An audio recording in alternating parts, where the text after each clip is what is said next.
उसने झूठी पहचान में जिंदगी गुजारी, हथियार बनाए, खजाने लूट लिए और ब्रिटिश एम्पायर की जड़ें हिला दी। लेकिन एक कसम थी जो उसने कभी नहीं तोड़ी, मैं कभी जिंदा पकड़ा नहीं जाऊंगा। यह है चंद्रशेखर आजाद की कहानी, एक ऐसे इंसान की जो एक दिन कहानी बन गया और जिसकी आखिरी गोली सिर्फ उसके लिए थी। इस एपिसोड में हम जानेंगे आजाद के रिवॉल्यूशनरी जीवन, सीक्रेट ऑपरेशंस, दोस्तों के धोखों और उसके आखिरी पलों के अंदर। जलियांवाला बाग के बाद का भारत गुस्सा उभर रहा था। 1919 का साल था। जलियांवाला बाग के नरसंहार ने भारत को झटका दे दिया था।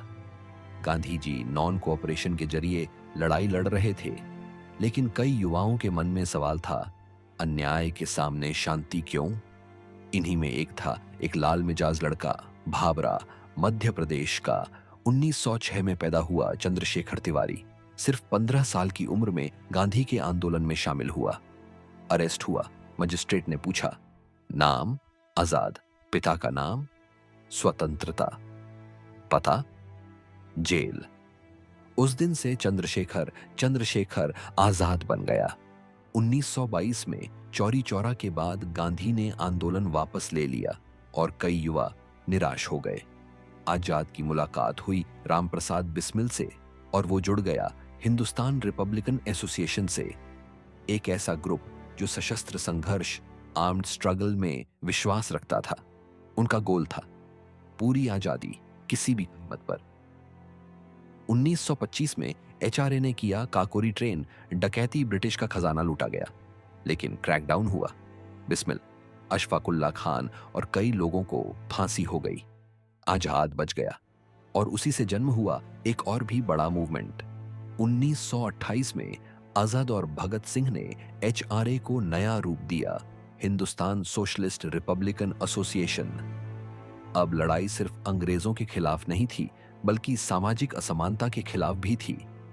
आजाद बन गया मूवमेंट का मास्टरमाइंड, प्लानिंग, ट्रेनिंग और हर ऑपरेशन का एंकर। झांसी के जंगलों में संस्कृत टीचर के रूप में छुपकर आजाद लोगों को ट्रेनिंग देता था, शूटिंग और बॉम्ब मेकिंग की। वो सिर्फ क्रांतिकारी नहीं, एक मिलिट्री प्लानर था। लाला लाजपत राय की मौत के बाद आजाद, भगत सिंह और राजगुरु ने तय किया, अब बदला लेना है। उनका टारगेट था पुलिस ऑफिसर जेम्स स्कॉट, लेकिन गलती से उन्होंने जेपी सॉन्डर्स को मार दिया। ब्रिटिश साम्राज्य हिल गया, लेकिन भगत और आजाद बन गए युवाओं के हीरो। आजाद ने एस्केप रूट बनाया, भगत को सेफ बाहर निकाला और पुलिस पर गोली चलाई। ब्रिटिश ने एक बड़ा मैनहंट शुरू किया। आजाद फिर से गायब हो गया। आजाद भेष बदलने का उस्ताद था, कभी साधु, कभी टीचर, कभी ड्राइवर।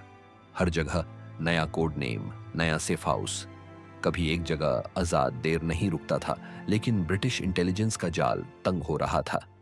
एक इन्फॉर्मर ने फरवरी 1931 में पुलिस को बताया, आजाद इलाहाबाद के अल्फ्रेड पार्क में था।